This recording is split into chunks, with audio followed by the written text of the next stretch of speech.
Hey everyone, and welcome. We're diving deep into NVIDIA's CES 2025 announcements today. Yeah, tons to unpack. There really is. From brand new GPUs to some serious AI leaps. Don't forget the robots. Oh, right, those too. Mm. And even a glimpse of a super secret supercomputer. It's exciting stuff. NVIDIA always brings it to CES, but this year they've really gone all out. Okay, so first up, those GPUs, the RTX 50 series. Blackwell architecture. Exactly, Blackwell architecture. And they're powerful. Yeah. Like seriously powerful. And 92 billion And transits. 92 billion on a single chip. And that translates to, get this, 4 petaflops of AI performance. 3 times the last generation. 3 times. It's kind of hard to wrap your head around. And you'll see the impact everywhere. Oh, absolutely. Gaming, 3D modeling, all of it. NVIDIA actually showed off some crazy jewels rendered with these GPUs. 380 teraflops just for ray tracing. And another 125 for shading. It's wild. So for those of us who just want to play the latest games, what does all that mean, really? Think lifelike graphics, smoother gameplay, crazy levels of detail. Like... Next level. Yeah, next level. And the price. The RTX 5070 is going to have the same power as the RTX 4090. The top-of-the-line card right now. Right. But it'll only cost $549. Makes high-end gaming a lot more affordable. Right. A game changer for sure. And for pros who need that GPU power, like, for their work. Absolutely. And speaking of making things more accessible, they're putting the RTX 50 series in laptops too. You can have a laptop with the power of a desktop RTX 4090. Think about that. It's insane. You could be editing 4K video on the go. Or designing a whole 3D world wherever you are. Exactly. And then there's this mysterious AI supercomputer NVIDIA teased. They haven't even named it yet. I know, but the specs are insane. It's powered by 72 of those new Blackwell GPUs, 144 processing units total. They're calling it 1.4 XAI flops. Basically, a ridiculous amount of AI-specific calculations per second. It's a machine built for those huge AI challenges like training those massive language models everyone's talking about. Right, like it has a memory bandwidth of 1.2 petabytes per second. That's like downloading the entire Library of Congress in a blink. It's mind-boggling. So they've got this supercomputer that can handle insane amounts of data. But what are they actually using it for? Well, one thing is a suite of open source AI models called Llama-Nemotron. Llama-Nemotron. Yeah. They have different types, some for speed, some for handling huge amounts of data. There's the Ultra model. That one sounds interesting. The Ultra model is like the AI behind the AI. It trains other models, checks how they're doing, and even makes smaller, more efficient models. So it's like the ultimate AI teacher. Pretty much. And one of the things they're doing with this AI is something called NVIDIA Cosmos. Cosmos. Yeah, it's the world's first world foundation model, and they trained it on 20 million hours of video. 20 million hours? Yeah, and it's designed to understand how things move and interact in the real world, like physics. So what can you do with an AI that understands physics? Think about generating fake data to train other AIs, but realistic fake data, or giving robots the foundation to navigate the real world. It could even simulate future scenarios, but accurately. Wow, like an AI crystal ball. Haha, exactly. And get this, NVIDIA is making Cosmos open source. So anyone can use it. Anyone can use it and build on it. That's amazing. Yeah. Okay, let's talk about something that'll get everyone excited, robots. NVIDIA revealed Thor, their next-gen processor for cars, 80 robots. Thor can handle tons of sensor data, like from cameras, radar, LiDAR, all the stuff autonomous systems need. It's 20 times more powerful than their previous automotive processor, Orin. And they're using transformers, which have been huge in language processing, to help autonomous vehicles predict what's going to happen next. So it's not just about processing data, it's about understanding it and anticipating the future. Exactly. And Thor's not just for cars. They want it to be the universal robotics computer, Yeah. For everything from warehouse robots to humanoid robots. Which leads us to NVIDIA's hint about a ChatGPT moment for general robotics. They're combining powerful hardware, sophisticated AI, and massive data sets. It's the perfect recipe for robots to go beyond controlled environments and into the real world. They talked about 3 types of robots. Agentic robots, self-driving cars, and humanoid robots. What makes them so special? Agentic robots are like digital partners. Think super assistants that understand you, interact with complex software, even do things in virtual environments, like imagine an agentic robot managing your email, scheduling your day, or helping you research. Things that take us humans so much time and effort right now. That's a lot of free time.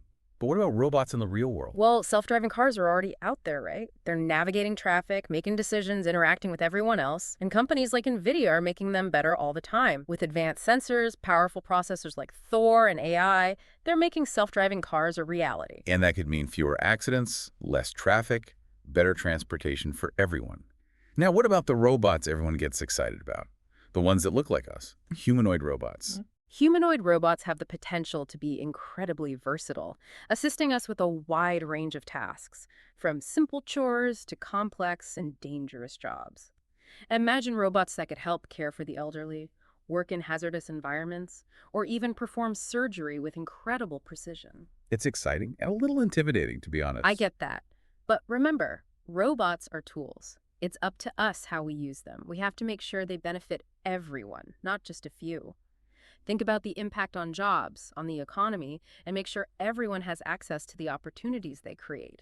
It's a lot to think about. It is, but it's an exciting challenge. If we work together, we can make robots help us solve the world's big problems, create a better future for everyone. Absolutely. Okay, before we go too far into the future, let's talk about Project Digits, NVIDIA's super secret AI supercomputer. It's pretty mysterious, but what they have shared is really interesting. Like the fact that it'll be super accessible. Basically cloud-like access, like having a supercomputer whenever you need it. Imagine that.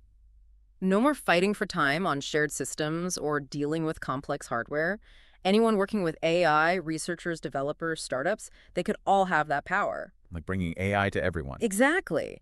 And because it runs the whole NVIDIA AI stack, including the DGX Cloud, you can do any kind of AI work on it. It's like the ultimate AI tool. And all of it's powered by a brand new, super secret chip called the GB110.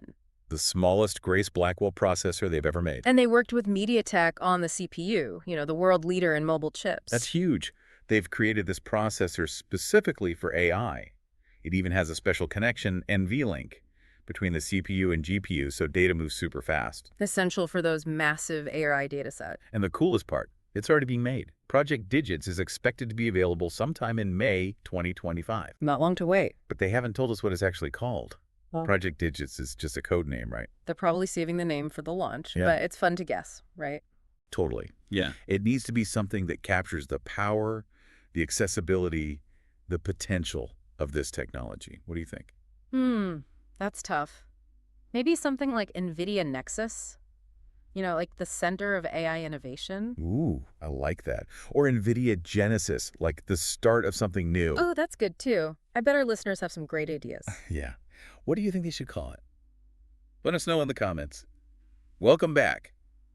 Before the break, we were talking about that ChatGPT moment for robotics that NVIDIA keeps hinting at. It's a bold statement. It is, but they've made some serious moves in that direction. What's exciting is how they're bringing everything together, The hardware, the AI, the data. Exactly. All the pieces. And they highlighted 3 types of robots that are ready for big things.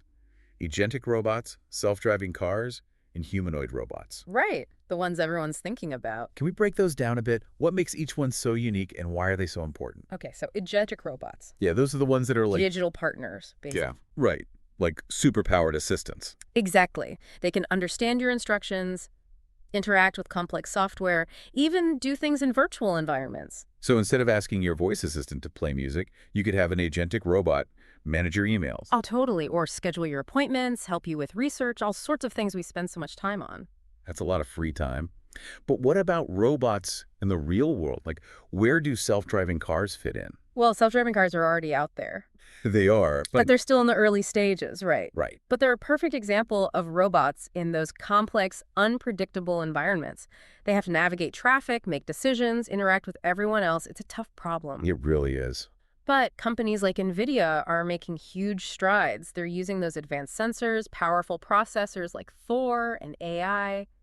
Thor's going to be big for self-driving cars. It is. And as those systems get better, more reliable, they could totally change transportation. Fewer accidents, less traffic, more accessible options for everyone. A world with less traffic sounds pretty good to me. Okay, so now for the robots everyone gets excited about. The humanoid robots, what's the vision for them? Okay, so humanoid robots. The ones that look like us. Right. They could be incredibly versatile. I can imagine. Helping us with all sorts of tasks. Exactly. From simple chores to really dangerous jobs. Imagine robots helping care for the elderly, working in hazardous environments, even performing surgery with insane precision. That's incredible. But also a little, Intimidating. yeah, a little intimidating. It's a lot to think about. It is. But it's important to remember that robots are tools, right? It's up to us how we use them. We have to make sure they benefit everyone, not just a select few. So we need to think about the impact on jobs, the economy, and Mhm. make sure everyone has access to those opportunities, right? Absolutely. It's a huge challenge, but an exciting one. If we work together, we can make robots a force for good, help us solve some of the world's biggest problems, make a better future for everyone. A better future for everyone. I like that. Okay, let's shift gears back to Project Digits, NVIDIA's mysterious new AI supercomputer. We're back and ready to tackle Project Digits, that super secret AI supercomputer from NVIDIA. They've kept a lot of it under wraps. They have, but what they have revealed is fascinating. Like, they're talking about wireless cloud-like access. Imagine. Almost like having a supercomputer on tap whenever you need it. Exactly. That could be huge for researchers, developers, startups, anyone working with AI. No more battling for time on shared systems. Or struggling with complex hardware. It's like they're making AI accessible to everyone. Yeah, democratizing AI. You could be training massive language models 1 minute and then Designing some crazy new algorithm Yeah. next. And it's all powered by this new chip, the GB110. GB110, super secret, smallest grace Blackwell processor NVIDIA's ever made. And they worked with MediaTek on the CPU, MediaTek, yeah. a leader in mobile chip design. They created this processor specifically for AI. It even has that special NVLink connection. Between the CPU and the GPU. So data can move super fast. Essential for AI and those massive data sets. And the best part, it's already in production. I know. NVIDIA says Project Digits should be available around May 2025. So soon. I can't wait to see what people do with it. All that power in the hands of so many creative people. It's going to be amazing. But the big question, what are they going to call it? Project Digits is just a code name. Right. They'll probably reveal the real name at launch. Yeah, but it's fun to guess, right? What do you think it should be? Something that reflects all that power, the accessibility, the potential. Maybe something like NVIDIA Nexus. Nexus. Yeah, like it's the center of AI innovation. Oh, I like that. Or what about NVIDIA Genesis? Genesis. Like the start of something new. I like that too. It's tough to choose. I'm sure our listeners have some amazing ideas. They probably do. So what do you think NVIDIA should call their new AI supercomputer? Let us know in the comments. And that's a wrap on NVIDIA's CES 2025 keynote. They really packed it in, huh? They did. New GPUs, AI breakthroughs, the future of robotics. It's clear NVIDIA is shaping the future of technology. And it's a future that has a lot of potential, but also a lot of challenges. Yeah, it's important to think about how these advancements will impact us, Absolutely. How they'll change our lives, our work, our world. And we need to keep asking questions, keep exploring, keep pushing those boundaries. Couldn't agree more. Thanks for joining us on this deep dive into NVIDIA's CES 2025 announcements. Until next time, stay curious.